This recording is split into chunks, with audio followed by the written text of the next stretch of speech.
Is up, you guys? Welcome back to another one. If you are new to the channel, I am Will Pony. I do new car, truck, SUV reviews on YouTube, and today we are in the new 2022 BMW X1 courtesy of Apple BMW in York, PA. For more information on their inventory, please feel free to check out the link in the description box below. We are in this one today because this is a BMW that starts in the mid $30,000 range, which is pretty remarkable in itself. But not only that, you do get 3 years or 36,000 miles of complimentary maintenance with this as well, and really any BMW for that matter. But ultimately in this video we will be testing out and going over everything about this one, from acceleration to braking, steering feel, ride quality, sound system, exhaust clip, all that fun stuff. So, but having said all that, as always, let's start with pricing. And so there are two different configurations for the X1. First one is the S-Drive 28i. That one starts at $35,400. Then there is the X-Drive 28i. That is going to start at $37,400. But so regardless of which configuration that you go with, the power plant on the X1 is going to be the same.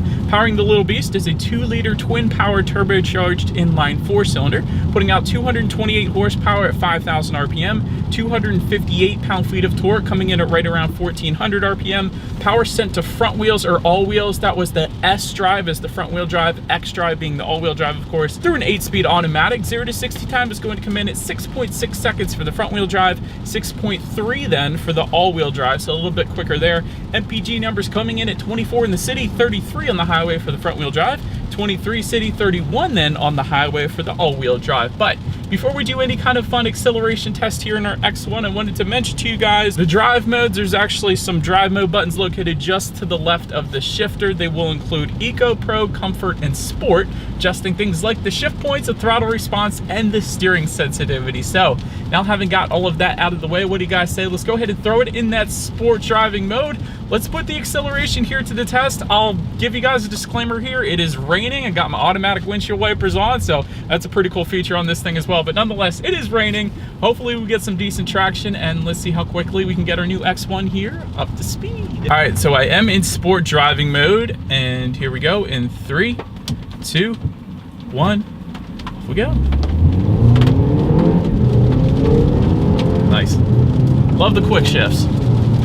Definitely not going to have any issues emerging onto the highway. And actually, grip wasn't that bad either. There was a smidge bit of turbo lag, ever so slightly, but still, that was a very impressive acceleration. It did feel very quick, so 100% not going to have any issues with merging onto the highway. But anyways, to go along with that acceleration, as always, braking is equally important. And so 4-wheel ventilated disc brakes actually do come standard. As far as that 60 to 0 stopping distance goes, it's going to come in at 122 feet, which is pretty on point, pretty average for the segment there. As far as braking feel goes, it's excellent. That's one of the things I said when I first got in this one. It feels perfectly fine. There's no dead spots or anything like that. So braking feels 100% on point as well.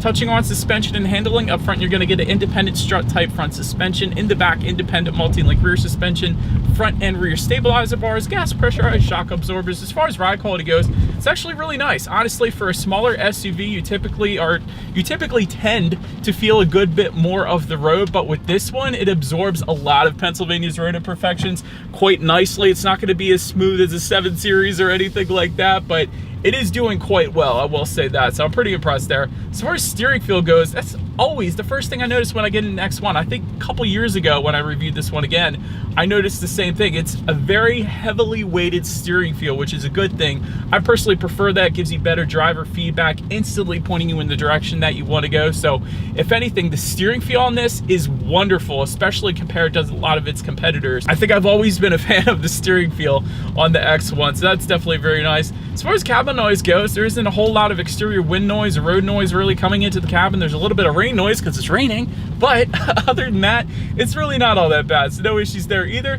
Touching on visibility, I can see perfectly fine out the back, so shouldn't have any issues there. And of course, rain sensing windshield wipers do come standard. We have had them on, and actually is lighting up the windshield wiper stalk here in green. It says auto, so that tells you that you got your rain sensing windshield wipers on, and it is doing a wonderful job here as it is still raining in PA. I think it's going to clear up here in a little bit, but anyways, head-up display is also going to be available with what's called a Premium 2 package that goes for $4,100. By the way, we do have that package package. So I am right now looking at an illuminated speed as well as the speed limit. It's also going to project safety features up onto my windshield as well. So that's going to assist with visibility yet again. But that pretty much rounds out the performance segment of this review, you guys. Let's now go ahead and take a look at the exterior of our brand new 2022 BMW X1. All right, so here she is, you guys, the new 2022 BMW X1, finished in Phytonic Blue Metallic, if I even said that right. But that is our exterior color that we have on our X1 here today. Let's go ahead and start up front on this one.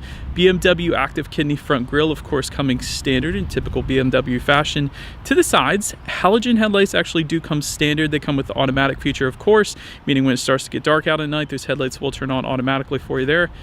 LED daytime running lights also coming standard. LED headlights with the cornering function coming with the Premium 2 package. So that's actually what we have today. And the cornering function is actually pretty cool. Essentially what that means is when you're going around the bend at night, the headlights are going to swivel based on the direction of your steering angle, better help illuminating what is around that bend, so you're less likely to hit a deer or a squirrel or whatever the case. So that is pretty cool. It's a nice little safety feature. Did want to also mention though, there is an M Sport package. It goes for $4,350. That really gives you a completely different look to the X1. Get a lot more body colored accents on the front, on the sides, on the back as well.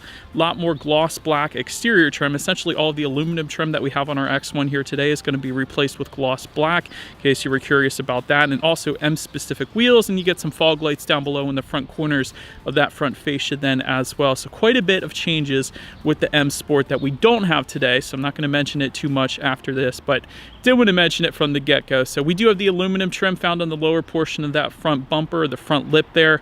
Otherwise, it is going to be body colored if you go with the M Sport, just for a simple example there. But anyways, that pretty much rounds out the front end of the X1. Let's now go ahead and make our way to the side. All right, now since we are around to the side of this one, you're either going to get aluminum or gloss black roof rails all the way to the top, aluminum or gloss black window surrounds, of course, dependent upon which configuration that you go with. Rear privacy glass is going to come standard across the board, so that's pretty nice.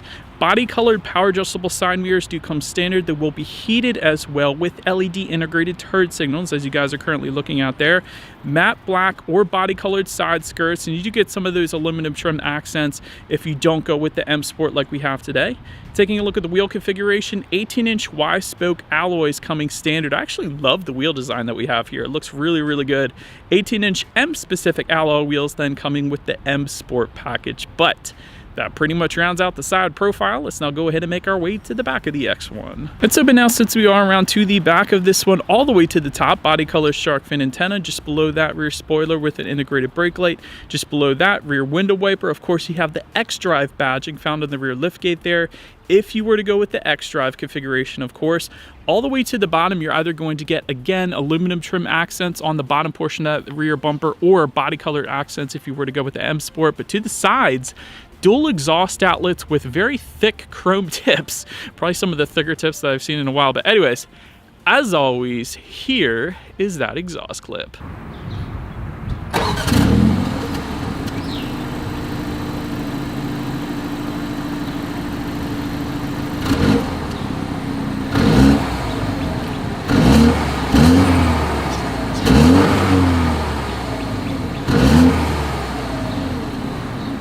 All right, and so but now since we are around to the back of the X1, when it comes to opening that rear tailgate, it is actually a hands-free power tailgate coming standard across the board, which is pretty cool. There is a button on the key fob as well. There's a button on the tailgate itself, and there's a button on the driver's side door then as well to go ahead and open that up. But once opened up, cargo capacity is going to come in at 27.1 cubic feet. If that was not enough space, those rear seats, of course, do fold down, bumping that up to 58.7 cubic feet.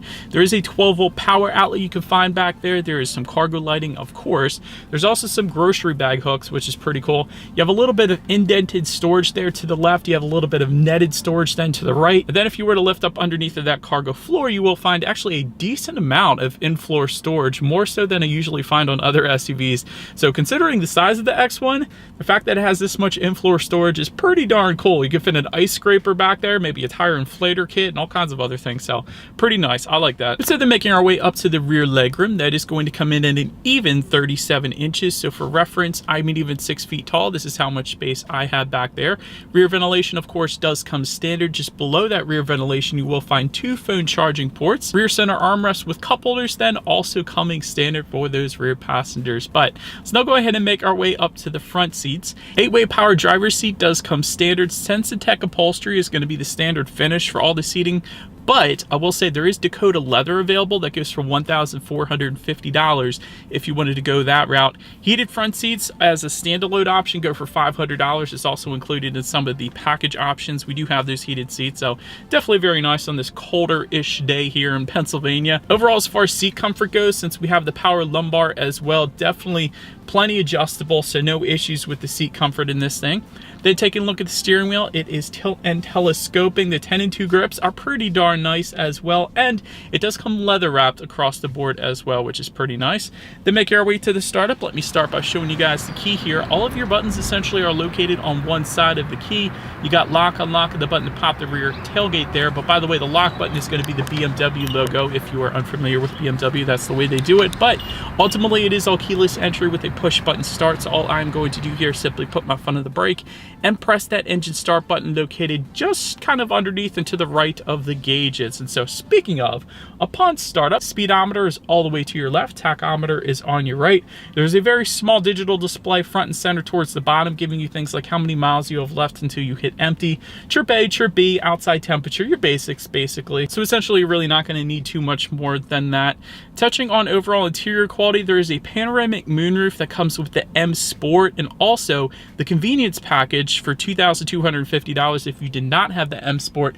We do have that panoramic moonroof, so essentially it's a dual pane panoramic moonroof, so the rear passengers kind of get their own as well, so that's pretty cool. Anthracite headliner coming standard, auto dimming rear view mirror with homelink controls for up to 3 different garage doors, and that's found of course just underneath of that rear view mirror, so that's pretty cool. Ambient lighting coming with the Premium 2 package, so we do have that, and I'll be able to show that to you guys here.